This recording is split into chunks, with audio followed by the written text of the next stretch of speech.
Hello everyone. और ये video मैं बस ऐसे ही रैंडम बना रहा हूँ।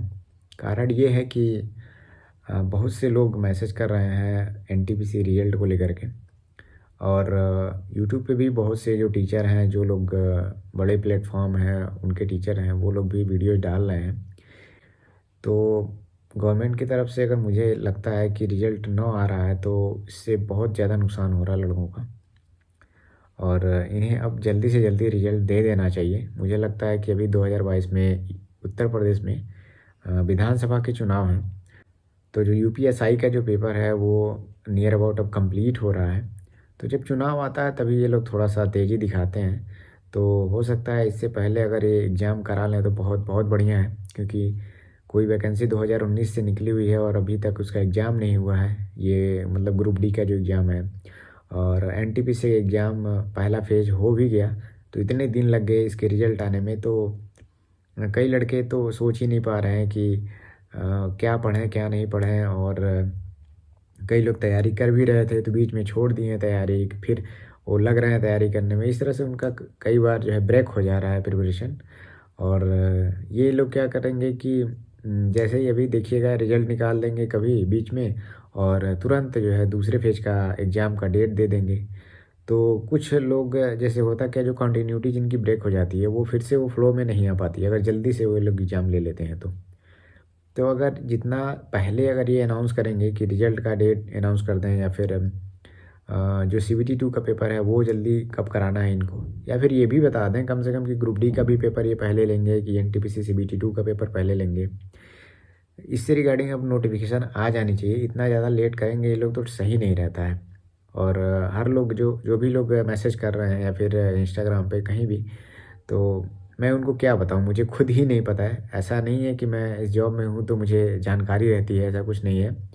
और रिक्रूटमेंट बोर्ड में जो लोग बैठे हैं वही लोग इसका फ़ैसला लेते हैं। तो इस पर मैं ये नहीं कहूँगा कि मुझे कोई जानकारी है और मैं इसके रिगार्डिंग कुछ बता पाऊँ। और बहुत से लोग हैं जो ऑफिस में जा रहे हैं, पता भी कर रहे हैं और आरटीआई भी डाल रहे हैं। तो उसमें जब उनको रिप्लाई नहीं मिल रहा है तो कोई भी अगर ऐसा मैसेज करता है, जहाँ मुझे पता है कि वो लोग जानते हैं कि इनको पता नहीं होगा, लेकिन फिर भी उनके अंदर बार बार ये सवाल आते रहते हैं कि कब रिजल्ट आएगा, अगला पेपर कब होगा। और कई लोग तो ये भी पूछते रहते हैं कि अगली वैकेंसी कब आएगी। तो अभी देखिए जो पेपर चल रहे हैं उसके रिजल्ट के आने की तो कोई संभावना ही नहीं नज़र आ रही है। तो अगली वैकेंसी का तो कोई सवाल ही नहीं पैदा होता है अभी। तो वो कब आएगी उसको तो बाद में भी छोड़िए, लेकिन कम से कम जो चल रहा है उसका तो रिजल्ट क्लियर हो जाना चाहिए जल्दी से जल्दी। तो मेरा ये वीडियो बनाने का मतलब मकसद यही था कि बहुत से लोग काफ़ी निराश हैं और बहुत से मैसेज आते हैं, और जो लोग बहुत हताश होकर मैसेज करते हैं कि मेरी उम्र इतनी हो गई है और मैं यही एक जॉब था, मतलब इसको अच्छे से पढ़ भी रहा था और इसमें इतना ज़्यादा डिले हो रहा है कि उनको प्रिपरेशन करना उनके लिए टफ़ होता जा रहा है। क्योंकि ये एग्ज़ाम इतना बहुत डिफ़िकल्ट एग्ज़ाम नहीं है कि इसके लिए साल-साल 2-2 साल तक जो है टाइम लगे एग्ज़ाम तैयार करने में।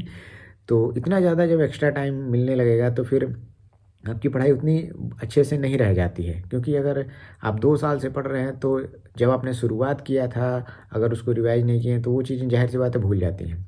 और इसका बहुत बड़ा सिलेबस भी नहीं है, जल्दी से जल्दी कंप्लीट भी हो जाता है और फिर जो है अगर आप बीच में उसको ब्रेक कर देते हैं फिर भूल जाता है, फिर आपको उसको कंटिन्यू करना पड़ता है। तो इससे जितना इसमें देरी होता है, पढ़ाई का जो स्तर है मतलब याद रख पाने का, वो थोड़ा-सा गिरता ही रहता है।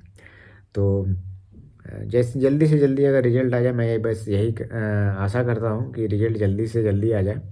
और जो लोग अब यही समझ जाइए कि अब ज़्यादा समय बचा नहीं है। मैं अभी तक क्योंकि बहुत से लोग इस पे एक्टिव होने जा रहे हैं देख रहा हूँ मैं। लेकिन फिर भी बस एक ही चीज़ है, एग्ज़ाम नहीं होते हैं इस टाइम से। और जो भी यूथ हैं, जिनका जो एज है करीब, जितने लोग प्रिपरेशन कर रहे हैं सबकी एज करीब 25 साल के आसपास है, उससे ज़्यादा 30 साल के आसपास भी हो गई है। तो इस एज में अगर आदमी अपने अपने को मतलब सेटल होने के लिए संभावनाएं ढूंढ रहा है तो जाहिर सी बात है ये उनके लिए बहुत डिप्रेशन का कारण होता है। तो देखिए कब होता है, मुझे इसकी कोई जानकारी नहीं है, लेकिन उम्मीद यही है कि अब जल्दी ही हो जाए। और ग्रुप डी का भी एक ही पेपर होता है तो उसमें भी समय लगेगा। अभी तक सोचिए उसका पेपर का डेट भी नहीं आया है। तो पता नहीं कब उसका पेपर होगा और कब उसका आंसर किया आएगा, फिर उसका रिजल्ट आएगा, फिर उसमें एक फेज दौड़ का होता है। दौड़ होगा, उसके बाद से डॉक्यूमेंट वेरिफिकेशन, मेडिकल होता है, फिर उसके बाद से फाइनल पैनल लिस्ट आती है, उसके बाद से ज्वाइनिंग आती है। कम से कम ये पूरी प्रक्रिया कम से कम सोचिए 5-6 फेज़ होते हैं इसकी प्रक्रिया में। और अभी सोचिए कितना समय अभी लगने वाला है। जो 2019 में उनका फॉर्म आया था और पता नहीं कब जो है उनका सिलेक्शन होगा। पहली सैलरी कब तक खाते में आएगी इसका कोई भरोसा नहीं है। तो वो क्लियरली कुछ भी नहीं कह सकता कि कब रिजल्ट आएगा और कब नेक्स्ट वैकेंसी का नोटिफिकेशन आएगा। ये सब के बारे में कोई कुछ भी नहीं कह सकता है। तो मैं यही कहूँगा कि आप लोग पढ़ते रहिए। जब तक रिजल्ट नहीं आता है तो थोड़ा थोड़ा पढ़ते रहिए। जब अनाउंस हो जाएगा तो आप लोग और अपनी पढ़ाई बढ़ा दीजिएगा। बस मैं यही कहूँगा और हिम्मत बनाए रखिए। अभी तक अगर आप लगे हैं तो कुछ और दिन बाकी हैं तो कम से कम और थोड़ा जो दिन है इसमें ढिलवाई ना करके आप लोग पढ़ाई को और तेज़ी से बनाए रखिए। क्योंकि अब जो भी होगा जल्दी ही प्रोसेस कंप्लीट हो जाएगी। कितना भी बहुत ज़्यादा लेट तो नहीं कर सकते, ऑलरेडी ये लोग बहुत लेट कर चुके हैं। ये क्या होता है कि जब एग्ज़ाम दे देता है स्टूडेंट तो उसको एक तरह से मोटा आइडिया हो जाता है कि मेरा नंबर कितना है और मुझे पर्टिकुलरली उस पेपर के लिए अब नहीं पढ़ना है। चाहे अच्छा हुआ हो पेपर, चाहे बुरा हुआ हो पेपर। तो अब वो सब गवर्नमेंट के हाथ में रहता है। अब वो रिजल्ट देते हैं, कब ज्वाइनिंग कराते हैं ये, लेकिन कम से कम पेपर तो उनको करा देना चाहिए। जिससे स्टूडेंट का क्या होता है कि समय लॉस नहीं होता है पेपर को प्रिपरेशन के लिए। तो जो लोग भी प्रिपरेशन कर रहे हैं ज़्यादा दुखी मत होइए और अपनी हिम्मत बनाए रखिए। जल्दी जल्द रिजल्ट आ जाए और आपका पेपर जल्दी हो जाना चाहिए। Thank you, all the best.